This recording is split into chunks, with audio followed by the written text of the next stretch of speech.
Before we get into this episode, there's something that might be of interest that I wanted to tell you about. Scene and Heard, who run this podcast, have been asked by Scotland Food and Drink to undertake a strategic review of the Scotland Food and Drink Excellence Awards. Now, these Excellence Awards have been going for almost 20 years and are a huge mainstay of the food and drink sector. But it's time to ensure that they're still relevant. So if you have ever been involved in the Scotland Food and Drink Excellence Awards, or even if you've ever had an opinion about them, we would love for you, please, to complete our survey. So if you go to the OnFARM Twitter, which is at @on_farm UK, and click the link in the bio, there will be a tab in there that will take you to the survey, and it should only take you a very short while to complete, but we would be enormously grateful.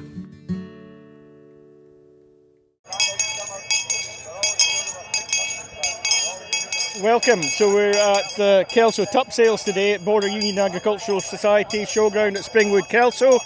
That's the bell ringing to start the sale, but you'll also hear, as soon as the bell started, 19 auctioneers have simultaneously started selling in 19 different sales rings.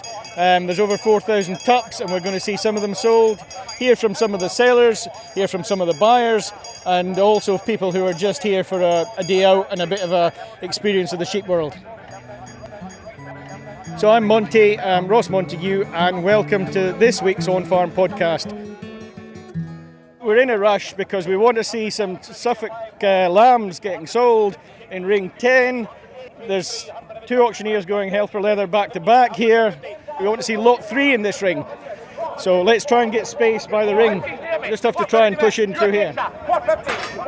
You look like you're bidding. I thought you were bidding. Yeah, I'll try not to do that. I think I just nearly accidentally bought a ram. Don't want to do that. It's away from you now anyway, so you're all right. So lot 3 is about to come into the ring. It's Scott Brown, who's a friend of mine. We actually caught up with Scott about half an hour ago, just as the nerves were kicking in, just to see how he was feeling in advance of the sale. Mr. Brown. Hello, how are you? All right, yes. Good. Aye. You're quite sharp into the ring, aren't you, after the bell? You're lot number 3. How does that make you feel? Buzzing like a jar of bees is the best way to describe it. This is what your year's planning of. When you put the ewes out, which we did last month, all leads up to this moment that you're going in the ring where your year's work really comes together and it's all over in about 20 minutes. And it's anticipation of, are your best lambs going to realise what you thought they would realise? Are they all going to sell in the day? What average are you going to get across the board? We've been coming here since 1997, so we've got a good custom base and we've got a little bit of a USP in what we're doing with CT scanning. There's nobody else in the lamb ring here doing that. So just to really signpost to people to some of the sort of the real currency that people embrace and acknowledge and recognise, just some key things like we've got the highest killing out percentage, which farmers recognise. It's quite an important part in selection, but they can only get that if we CT scan them. This lamb here has got the highest eye muscle area in his loin section. So can you just point out the eye muscle? So this is the loin section here, and this is the area that's been measured with the CT scanner. The CT scanner measures them in 3 sections: hindquarters, midquarters and forequarters. So this measurement here, the eye muscle area is attributed to the middle measurement, where it's his loin area where the expensive chops come from. So the total muscle area is the biggest of all the lambs in our pen that was put through. I mean, we have some real stars in terms of on a UK level in here. We've got this lamb here has the longest spinal length recorded in the UK this year in the CT scanner. An extra couple of chops in that one. Do you know what it actually is? That's what it comes to. Yeah. So Suffolks on average have got 21 vertebrae. If you speak to a butcher about having 21 vertebrae, it means they can get 2 crown roasts out of the loin area because they've got an extra rib, and that's worth an extra 10 quid to them. Yeah. That's the beauty of having that information. Well, I'll tell you, on that note, thank you very much, Scott, because I didn't think we'd get much time with you before selling, but good luck. Yeah, and thanks. You've got some folk hanging around, so you better have a bit of chat with them. And Okay.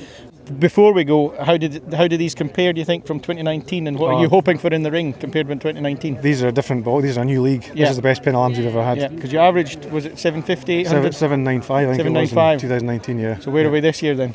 I'd hate to tempt fate, Right. but I'll take more of the same will do. Yeah. So now we're back, ring 10, lot 3. Let's see how these tups sell. 6.5. Yeah. At the moment, these tups are averaging about sort of 400, 500, 300 quid. Obviously, Scott seems to be, based on the previous years, he's hoping for quite a bit more than that. So we've got to hope that these prices are more of a reflection on this pen of sheep rather than the trade. For a vendor, for a seller like Scott, he's going to be paying very close attention, because he's going to be thinking, if these guys are back on the year, I could be back on the year as well, which is pretty nerve-wracking, I would imagine. Scott's wife, Jane, she's nestled in right by the rostrum over there. She'll be keeping a close eye on things. She'll be nervous too. 800, 800, just pick them now, come on. 800 of it, 800, 800, I'll take a half. 800, 800, you get in the whole way home at 800, he goes 800. Gentlemen's in there. That's getting up nearer to the sort of figures that I know that Scott was hoping for, but here he comes into the ring now, Woodhead Farm. This must be so nerve-wracking for him. Yeah. 1,800, 500 a bit, 3 bit, 300 bit, 350 bit, 450, 450 a bit, 450, 480, 480, 500, 500 bit, 500 bit, 500, 500, 500, we're here, 500 a bit, 500 a bit, 500, 500, 500, 20 to move up, 500 a bit, 500, 500 the right lamp. It's also difficult, the very first one of his lot into the ring. It's difficult to find the level, Say that's it. People realise that we're going to get a cheap tap there at 500 and someone else has taken it on a wee bit. Yeah, so 550 the first one's gone for. Yeah. That's not a great start, right?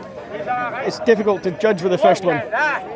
Auctioneer's going to have to drum up some enthusiasm. There's a lamb with some carcass on it. 700, 600, 500, never less. 3 bid, 350, 400, 50, 500, 50, 550 a mid, 550, 550 a lose a mid, 550 a mid, 550, 550, 550, 550, what a lamb. 550, 600, 650, 650, I'll go halfway. 6.5 at 650, 650, 650 at 700. So yeah, Scott's in the ring with these sheep and he's got his stick and he's just trying to present the sheep properly. He's trying to make sure they walk around all the ring and just show themselves off in the right way. Yeah, he's got a wee bit of making up to do, but they'll get there. Great, tight there to breathe. Look at the length of this. I might just get in a bit nearer in case I need to put in a bid here. Top genetics. 650, 700, 700, you picked them. 750, 750, 800, 800 bid. 800, I'll take a half again, 50. 850, 850, I'm at 850, 850, somebody else. This is getting near the sort of trade he wanted, 900. Halfway, 900 a bit, 950. This pence you out of the bidding, I expect. 1,000, 1,000 a bit, 1,000. 1,000? Yeah, 1,000. 1,000, 1,000, 1,000 a bit, 1,000. You decided, 1,000 a bit, 1,000, he goes at 1,000. Yeah, hammer down at 1,000 for that one. 43 kilos at 8 weeks old. 43 kilos 43 kilos at 8 weeks old, that's a hell of a lamb. And a twin. 500, 400, 300 bed, 3 beds, 350, 450, 5, 500 a bed, 500, 500, where now? 550, 6, 50, 7, 50, 8, 50, 850 a bed, 900, 900, 900, 900, we've been here before. So just to put that in perspective, 43 kilos is about the weight you want to sell a lamb at to the butchers. So that one achieved that at 8 weeks old. So that's a sort of growth, if you buy that, you'd be hoping that would pass that growth on to its progeny. Well, not just hoping either, because he's got the statistics and right, the analysis to show it. Yeah. Top chicken score in the CT scanner. Can I say 1,000 this time? There you are, the auctioneer's talking about the fact that it's been through a CT scanner. 1,100 a bit, 1,100, 1,100. So as you can hear, that's 1,100 now. 1,100 bed, 1,100. Over 1,000 for that one. So after a shaky start, Scott's going to be looking pretty chuffed about this. I would say so. 1,200 now. 1,300. 1,300. He'll take it to the top. 1,300. Take it to the top, see? There's a lot of drama goes into being an auctioneer, isn't there? Oh, that's it. That's part of the trade. We're going to hear from a young auctioneer later, and I think he's learning the pattern. But it's a bit of entertainment as well. 1,300 quid.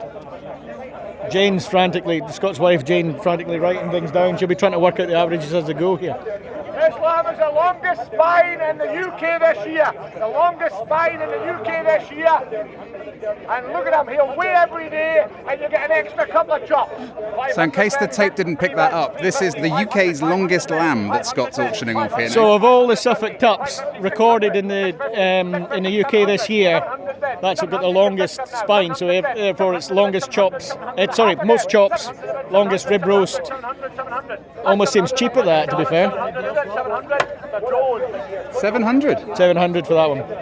Where now? Up forward then. 400, 400, 400, 400, 20, 50, 80, 480, 480. So you've just bid, Monty. 550, 550, 5.5. 550, 550, 550 is up and away at 5.5. Montague Blackburn. The Montague Blackburn.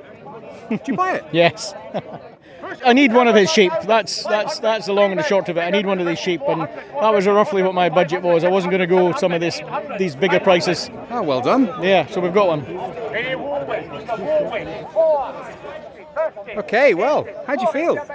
Yeah, no, that's fine. That's a tup bought. I didn't quite come to buy a tup. I wasn't sure if I was going to buy a tup. I was half buying a tup, and now I've bought one. That's sometimes the way of it at these sales, to be honest. And is your wife going to find out by listening to the podcast? Yeah, no. She knew there was a possibility. To be fair, that's fine. Maura was, she knew what was happening, but it wasn't quite the plan. And I haven't brought a trailer, so we're going to have to rely on one of these friendly neighbours to take it home, or producer Dave can get it in the back of the car. 859,000. Goodness, we're not the only folk recording today. There's the television cameras as well. Morning. We might find, if we go to, I think it's ring 3, might find my neighbour who brought me down this morning trying to look at some tups that he might buy. I'm sure it's ring 3. No, it's not ring 3. Where are these Charlies? There he is. Peter, have you time for a wee word? Yes. My name's Peter Emerson, just looking at Charolais tups, hopefully looking to buy 3 tups to replace some had previously. You were saying on the way down that you've bought from this seller before, and you might be looking today, and you're having a wee look, and just give us an idea of what actually you're looking for in terms of a Charolais tup. I bought 2 tups off him, it'd be 7 years ago now, and they did very well, so I just decided that I would certainly look at these again and anything that looked similar to them. Because we're higher up at 800 foot, we're looking for a Charolais with a bit more wool on it, so that the lambs survive better in the spring if it's bad weather. You know, some of them, they are a bit barer of the head and what have you than some breeds, aren't they? They are, which will suit some people that aren't as high with bad weather like we get, but the time of year we want to lamb, we need something with a bit more wool on them. As someone who mainly works with Texels and some Suffolks, why a Charolais? Why are you after a Charolais? I put them over the Gimmers, so it'll be their first time lambing the ewes, so the Charolais has quite a lean, small bone, smaller carcass to come out when you're lambing it, so it's easier lambed. So what do you think? You're going to have a go at these?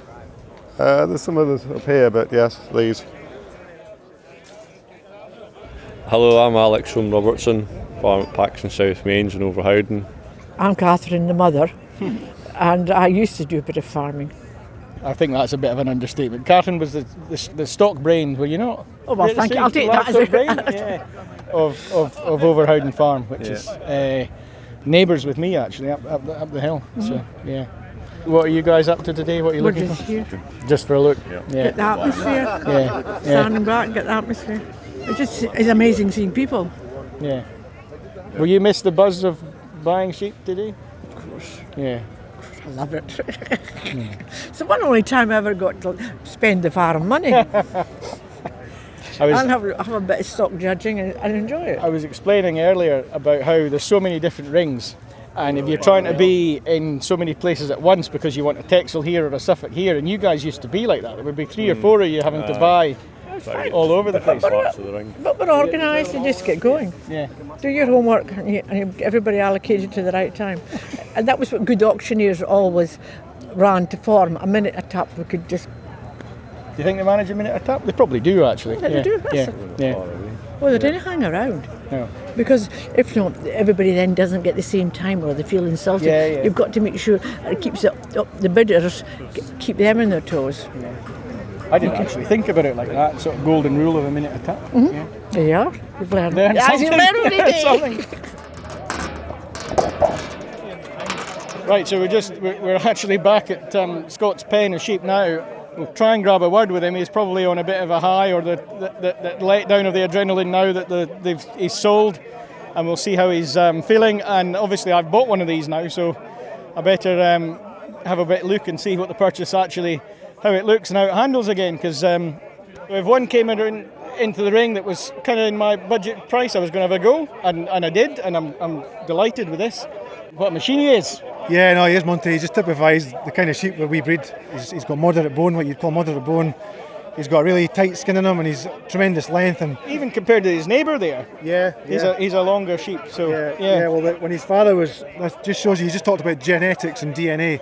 When his father was, who was a homebred sheep, Capula Mr. Marvellous, when he was CT scanned, he had the longest spinal length in the UK that year as a lamb. So that's you're seeing that coming through into his offspring now. Yeah, well, I mean, as you said, you had one of them in the ring that was the longest this year. In the UK this year, and he was also a brother to half brother to the top U-boat. So no, delighted. Are you? How are you feeling? Yeah, very good. Good. We didn't have a fantastic high top price, but we had a very level trade, and we've averaged 676 for 12 lambs, and that'll do me any day. Yeah. The lesser lambs were dearer, and the top end were maybe not as expensive as they were 2 years ago, so I'm pretty happy. I've got a guy who's bought today, first time he's bought off me in 4 years, called Ray Woolway, and every year he comes up and he'll goes through the place with great intent. He'll come up, he'll give me a rundown at various stages of the day and say, "Your third choice at the moment, your second choice at the moment."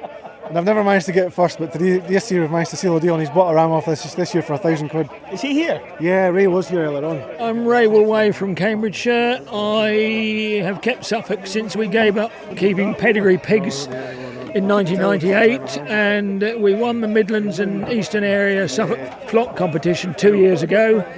I've been to the Tup Sale here since 2005, I think, and bought several times. Brought 1 year. I gave a crossbred ram 4 years ago to Doddy Weir's Foundation, which I was proud to do.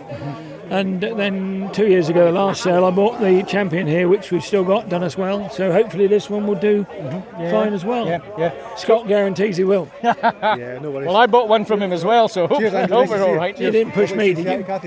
You didn't push me. No, I don't think we're in on the same one. No. So why come up?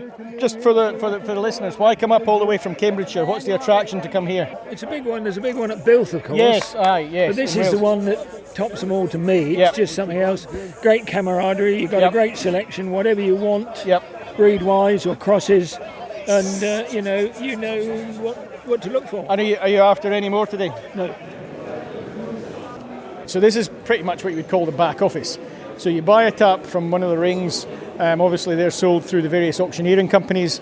Then you come in here, and this is where they have their basis. And as you can see, it's a hive of activity with all the cashiers and computers. And you come in here and you settle up your dues. That gives you the paperwork, which you then have to take outside, prove that that's your tup, put it in a tup taxi, and excitedly take it home.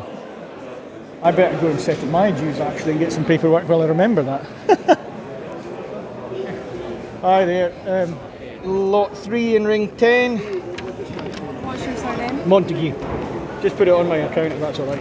Right, there's the invoice in the pass there for him. Perfect. Thank you very much. Okay. All good. Okay, thank you. While we're in here, we've bumped into Dan Withall, who is one of the key men here at Border Union, and I'm going to ask him to introduce himself and tell us a little bit more about what he does.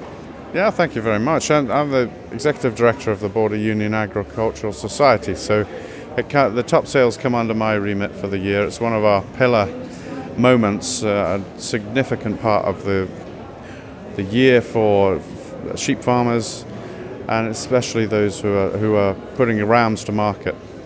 They bring forward some of the finest animals in the UK. We've got farmers here from Wales, from Orkney, the southwest of the country, Devon, all over Scotland, Northumbria, and all parts in between.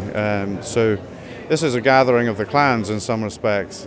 Why is it important that Border Union Agricultural Society provide this? Why does BUAS, keep this sale going, and why is it important for you and the society? Well, we founded it. We founded it in 1836 as the first sale of rams under the auspice of the Border Union.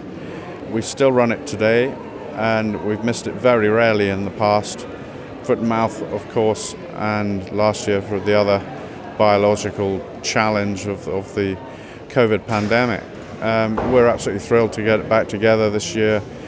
The industry, which includes auctioneers, farmers, consigners, buyers, hauliers, feed merchants, pen manufacturers, and everything in between. We're all in this together, and it means very much to the industry. And also locally, the economic impact of this sale in this region is significant. There's a real buzz. There's a huge buzz out there. Does that make you proud as someone in the showbiz industry, as it were? You know, it's a sale, it's a place of business, but there's a buzz out there. Does that make you feel proud? I'm particularly proud. This is life enhancing, this sort of event. It makes you feel 10 foot tall when you get it right. And for us this year, getting it right has been an absolute mountain to climb, and with a very short amount of space of time, right through the COVID pandemic and all that has brought to the permissions and so on to put this together. We got notice that we could start this process on the 22nd of July, and here we are on the 10th of September, having drawn something together which normally takes half a year. Credit to the auctioneers to bring their customers forward, to the team that we have here, which is absolutely tiny, about 1.5 people, frankly. Our groundsman, Stevie Jack, Rebecca Maitland, who's dealing with our press, PR, catalogue, all things in between, and Verity Much, who's holding the office together.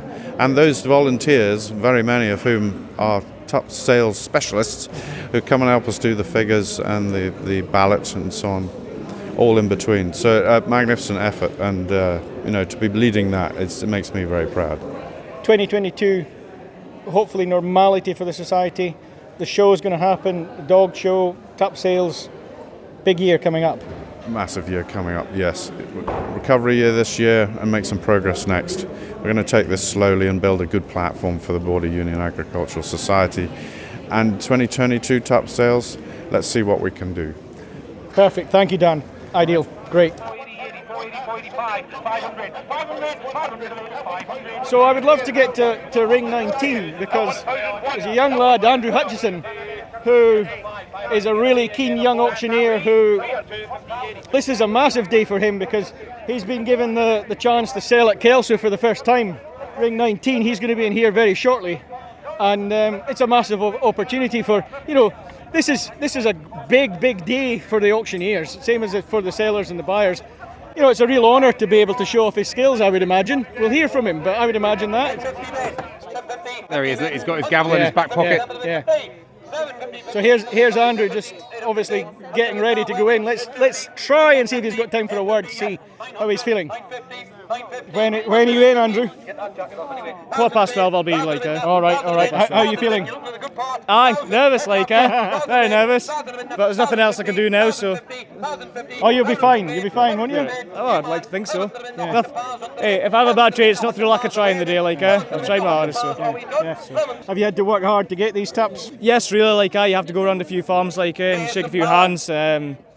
I've also got to get them to build a bit of confidence in themselves, to sell them with myself rather than another auction company. That's what I mean. They've obviously got confidence in you. You're here. Well, they've got more confidence than I have, anyways. But no, it should be all right. So we'll soon see. Good. I look forward to being in a beer tent later more than anything. So you'll be fine. We'll be here. We'll get a bit of recording of you in the box. If you buy a tap, I'll be over the moon. If I buy a tap, we'll see how we go. That's the top each mind. Yeah. I best keep going now, gentlemen. But we'll catch you later. Cheers. So this is Monty. We're actually with producer Dave today, wandering around at the Kelso Top Sales. I suppose we're more than wandering around. I've actually bought a top, and yes, I nearly bought one as well. You nearly bought one, sticking your blooming microphone up in the air and waving your phone about. I think that auctioneer was really desperate. He was trying very hard. I'm laughing. I'm thinking of people, if you're looking at the OnFARM Twitter feed or the Instagram or whatever at the moment, and you've seen some pictures of from Pennside at Kelso. That was me nearly buying a tub. Yeah. I think the auctioneer did get the picture actually. That wasn't. They did eventually get. You did. But never mind. They were good. They were good tops. Any one of them could have come home with me. Oh, here's the man we need to speak to. See how his nerves are bearing up. Andrew Hutchison, the young auctioneer from Harrison, Hetherington. These are some of the sheep that he's going to be selling shortly. I'm down exploring from Peebleshire. Land of Milk and Honey. Tell us about your tups. You need to buy one now if I go on this. Aye, pen of 10 tups here. 73 here and 72. Their mother won Haddington Show as a yow lamb, and they're full brothers. Nursed on the yow. Quite nice tups. That's quite important to hear that, because as a buyer, you never want to hear about a tup that's been raised as a single lamb, or it's had, you know, some sort of issues or whatever. If those have been naturally raised on their mother, well, you know, that's a good sign for things to come, you would hope. Yeah, these boys were all used as tup lambs at home, all in our yows, with most of our lambs making U-grade carcasses, killing out at about 20 kilos at about 10 weeks old. So we've been averaging over £100 for all our lambs sold off these boys this year. You think that's quite a good thing, Ben? The fact that you've used them, so they're proven to work. You know, you've used them as lambs. You're bringing them here as shearlings. They're proven to work. Just exactly. They know how to party. Yeah. And are you knowing how to party these days? Oh well, staying away from it, me, you know. Living the life of a monk, as they say. But no, I think for breeding Texel Cross yow lambs for breeding stock, I think this is a good pen of tups, because you've got nice lugs on them, nice white hair, nice sweet tups. You know, they know how to get their heads up. I think some folk are maybe forgetting about presence in their Texel tups and maybe just concentrating on carcass, but I try and look after that when I'm breeding the tups, just for the boys with a yow lamb job. Ben, what does it mean to be here at Kelso? How are the nerves just now before going into the auction ring? Oh, well, I would say it's probably been a dream since I was teeny wee. We never used to have sheep at home. It was always my uncle's sheep that I used to work with, and it's only in the last kind of 6 years that I started breeding Texels, and to try and produce a good level pen that people want and pick to buy for their own flocks, and it makes it all worthwhile, all the work. So Andrew's in now, Andrew Hutchison. Let's go and see how he gets on. 680 bid, 687, 700 bid, 20, 720 bid, 50, 750, 750. You're trying here, aren't you? 750 bidness, 750 bid, 750 the bidness, 750 bidness. The hammer's up at 750. Cresswell Farms, Cresswell Farms. To stand up at Kelso in front of this crowd, it must be big.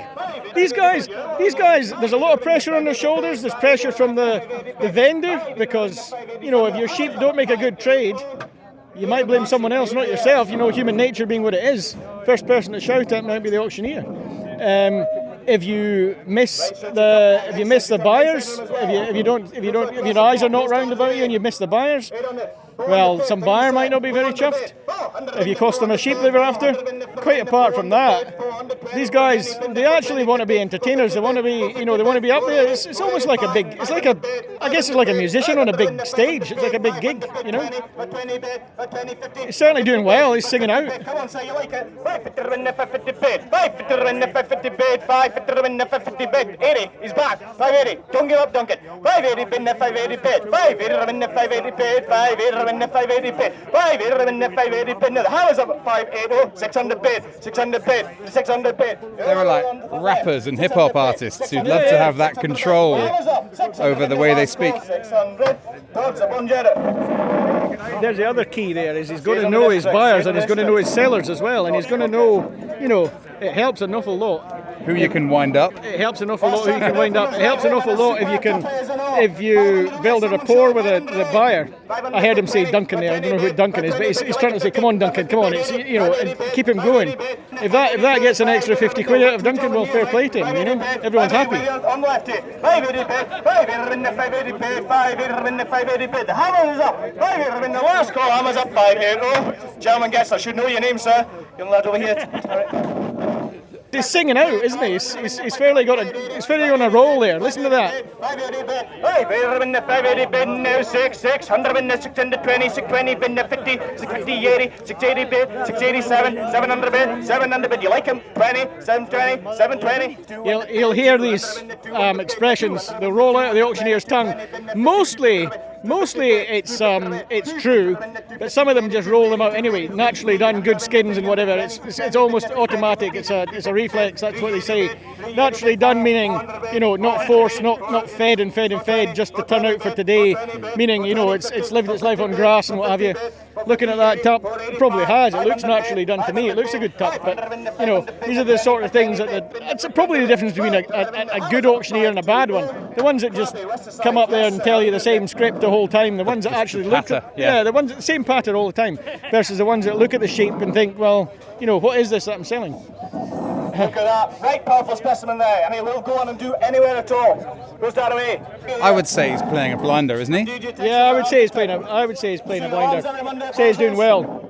See, this is important information to give as well. You'll see the lambs every Monday at Bugswell's. Well, he knows that because that's his market, and he knows the fact that these guys have got a name for selling a good lamb in Bugswell's market on a Monday morning. To my mind, if you want to sell a good fat lamb, prime lamb, through the market or direct or whatever, then you start off by buying a tup from someone who's already doing that as well. 400 in the 4 in the bid, 400 in the 20, 420 bid, 450 bid, 450 bid, 80, 480 bid, 485, 500 bid. Hello, I'm Johnny Watson of Watson Seeds, the grass seed merchants. I'm proud to say I've been coming to the tup sale for a good 40 years, and as a grass seed merchant, it's the end of the sowing season. Tup sale time is usually when it's just getting late enough to reseed, and I've got some of the team here just thanking everybody for their custom this year in a challenging year through the pandemic. I'm delighted there's a show on, albeit slightly different here, and the sale seems to be going well, and I wish all the farmers all the best. Thanks, Johnny. Good man. Yeah, no, nice to see you both. Yeah, cheers. Good stuff. It's amazing who you'll bump into at a thing like this. In fact, it shouldn't be amazing. You can see everyone here. There's Alan Laidlaw over there, Chief Executive of the Highland Society. Let's just go and have a quick chat with Alan.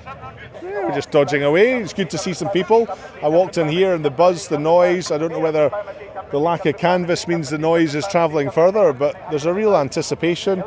I think people are in a good mood. I was just saying to someone there that is there 25 or 30 pounds on every animal here because people are pleased to be here. They didn't get a chance last year. The Border Union Society have done a great job putting it on this year. Yeah, what's not to like? And the weather's been kind, so that's great. Some of the trade was slower to get going, but I think it's certainly going now. And it's just there's a lot of folk here just enjoying a day out. Hangers on I like bought yourself. a tup. I bought a tup today. So was it a cheap one early on, or did you pay some decent money? I better not say too much. I bought it from a pen of tups that I really, really liked. Right. And they're all bred the same way. So if I happen to get one of the cheaper ones from that pen, that was my, what would you say, buyer's acumen, really. Are you just managing this so Mrs. Montague doesn't ask how much that tup cost? I spoke to somebody and they said they thought what they had seen, that there was trade was flying in certain pens and real buoyancy and confidence. So it's nice to hear, and the lamb job's doing well. I spoke to a farmer in the north today who said he was well ahead of his budget from where he wanted to be in his lambs, and that will undoubtedly follow into confidence on the ground. Fundamentally, coming to the Border Union today to the tup sales tells you why people in agriculture like these sort of things. It's the camaraderie, it's the networking, it's the coming together to share good stories and bad, and that's what agriculture is. It's a people business. So yeah, for me, delighted that the team have got this done over the line, delighted trade's gone well, delighted the weather's been kind, and really looking forward to an easier run in the next year, hopefully. See what your competitors left the market this week? Rock and roll farming. Well, no, we were just saying that in a way. In fact, we were going to record that as a recommendation this week to go back and for people to go back and listen to some of the rock and roll farming episodes. There's some very good ones actually. I think Rock and Roll Farm, the podcast, has been brilliant. I think there's some really good ones that make you think, make you realise that there's some good stories out there, and yeah, they're worth listening to if you've got a chance. No, we were hoping that people will go back and listen. I mean, part of our job in the OnFARM podcast is to try and grow the market, because there's people on tractors, there's people on lorries.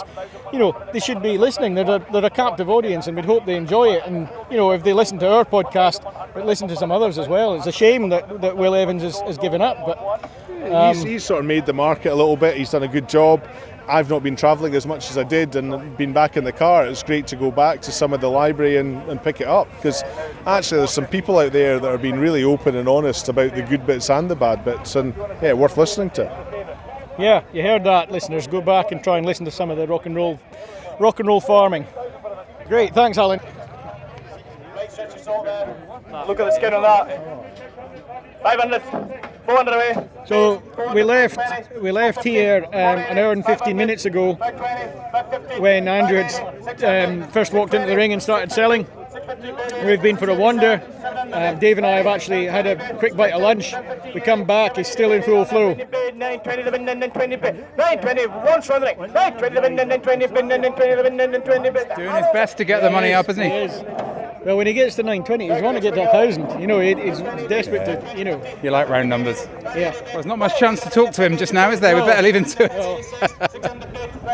My name's Pam Anderson and I'm from Headshaw Farm up at Oxton, right on the top of Lauderdale. And this is Ailey. You going to say hello?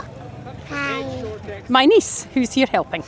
How did it go today with these textiles? How did it go? We have sold very well today. You happy? Yes, absolutely delighted. Absolutely delighted. What does that mean in terms of averages so and things? Average has gone up by about £250 Very good. per head. Right. We got a top price of £1,500. Very good. And another 2 or 3 were over £1,000. So we've had a very level trade. So our average is actually 1,055. Highly delighted with that. Yes, very pleased. Nice to be over 1,000 for the average. Very good, yes. And especially when you don't know what to expect, because we weren't sure what it would be like coming back to the real top sales, as it were. So it's been, we've had a very good day. Yeah.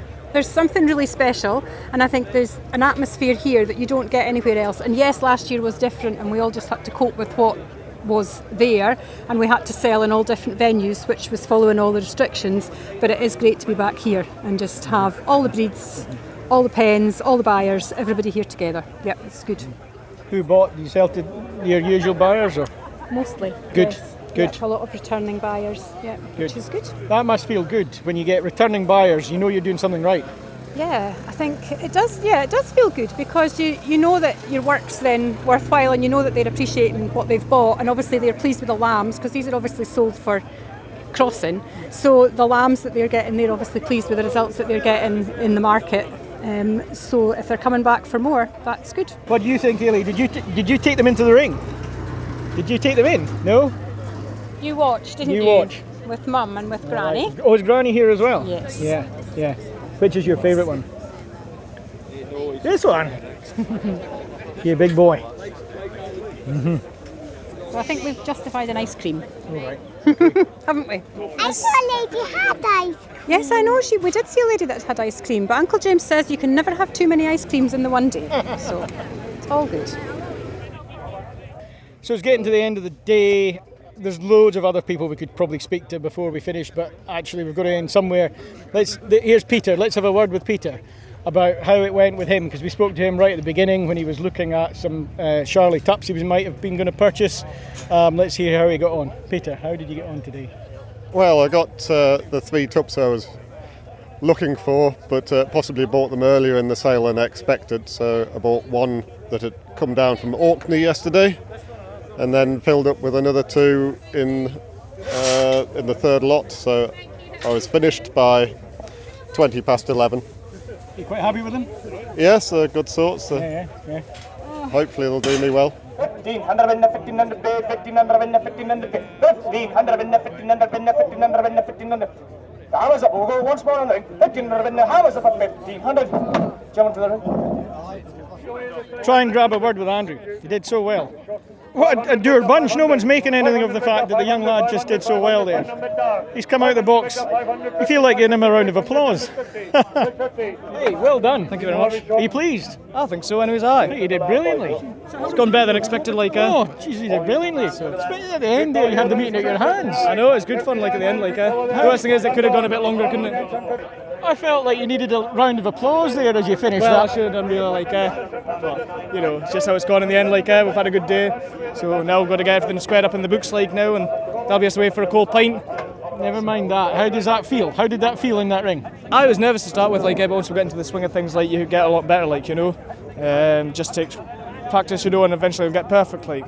you know, you must have pulled most of them out over £1,000, and you had some of those buyers, you had them working, so that was really well done. Go in the end, like I had a good go like in the end. So no, things worked well. Have a good pint. No, thank you very much, and hopefully see you again. Take care. Good man. You did great, Andrew. Well done. Thank you very much. Take care of yourselves. Thank you. Cheers. So I came through the gates this morning, kind of torn between sort of two Montys, one who had to do a podcast and one that was thinking, do I need to buy a tup or not? So anyway, I hope you've enjoyed what we've done for the podcast, and obviously, yes, I also bought a tup. It's been some day. I think everyone's having a great day, and I think trade's been good. I think there's a lot of smiles. So yeah, thank you very much. If you're listening to this and you took part in the podcast, thanks very much for your time. Hope we weren't too much of a distraction on your busy day. Just the last recommendation, as I think Alan Laidlaw said earlier, if you enjoyed our podcast, why don't you go back and try and listen to some of the rock and roll farming podcasts by Will Evans. He's hung up the podcast earphones for now, but he made some excellent episodes, and he was probably a pioneer of the farming podcast, so I'm sure there's a lot in there for you to enjoy, and that's our recommendation of the week. So thank you very much for listening, and bye for now.